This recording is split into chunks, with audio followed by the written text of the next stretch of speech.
والدین کی ذمہ داری بچے کی عمر کے ساتھ ساتھ جو ہے وہ بڑھتی چلی جاتی ہے، یعنی وہ درجہ بدرجہ ہے۔ جی پہلا جو چھوٹا بچہ ہے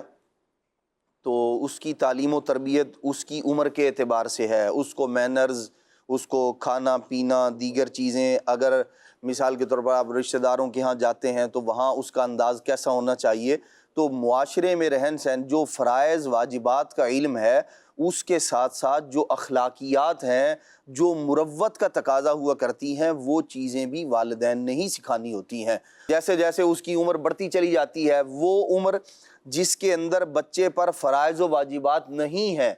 تو اس کے اندر ظاہر سی بات ہے اس کو انہی چیزوں کا علم سکھایا جائے گا، جیسے ضروری عقائد ہیں۔ عام طور پر چھوٹے بچوں کو یہ بات سکھائی جاتی ہے اور انہیں معلوم ہوتا ہے ہمیں کس نے پیدا کیا ہے، اللہ تبارک تعالیٰ نے پیدا کیا ہے۔ تو یوں درجہ بدرجہ والدین کی ذمہ داری ہوتی ہے کہ جو چیزیں اہم الاہم فالاہم، جو سب سے پہلے اہم ہے پہلے وہ سکھائیں اور اس کے بعد پھر جو اہم ہے وہ سکھائیں، فضولیات سے بچے کو بچائیں۔ جب آپ ایک ذوق دے دیتے ہیں نا بچے کو، تربیت کا، تعلیم کا، علم کا، جب آپ نے اس کو مزہ چکھا دیا ہے نا بچے کو، تو پھر ہوگا کیا، والد اگر سکھانے والا ہو نا اور اس کے پاس بھی علم ہو تو بچے پھر وہ خود بخود اس سے سیکھتے رہتے ہیں۔ بچے کہانیاں بھی تو سنتے ہی ہیں نا، جی، کیونکہ کہانیوں کا ذوق آپ نے لگا دیا نا۔ یہی بات ہے، جس چیز کا آپ نے ذوق اپنی اولاد کو دے دیا ہے، اگر آپ نے انہیں کہانیوں کی صورت میں، اچھا یہاں بھی عقل مندی کا تقاضا یہ ہے، سٹوریز کی صورت میں بھی آپ تعلیم دے سکتے ہیں۔ ایک تو یہ ہے کہ محض وقت گزارنے کے لیے فضول میں کہانی آپ نے ایسی بیان کی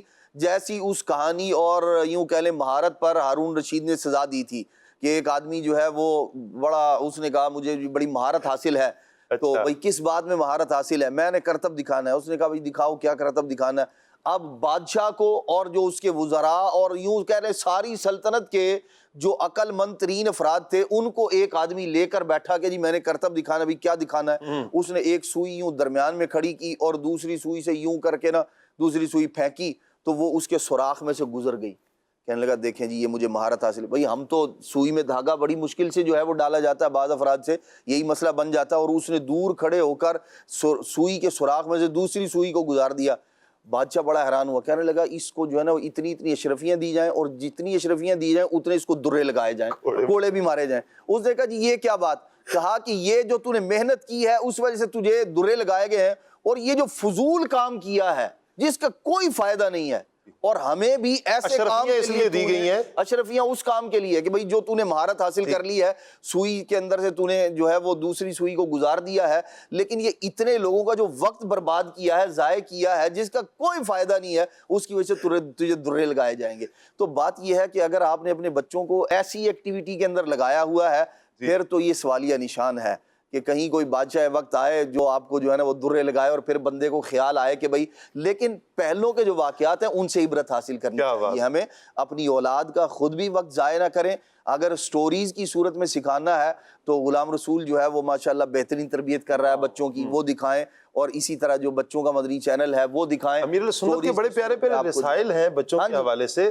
اگر رسائل آپ لے لیں اس میں سٹوریز ہیں، پھر حاصل ہونے والا جو درس ہے، اچھا پھر سٹوریز بھی وہ ہیں کہ جو سچی کہانیاں ہیں، سچی کہانیوں کے نام سے ہیں، آپ انشاءاللہ لیں گے بہت فائدہ ہوگا، آپ کی خود میں علم میں بھی انشاءاللہ اضافہ ہوگا اور آپ کے بچوں کے لیے بہت فائدہ مند ہوگا۔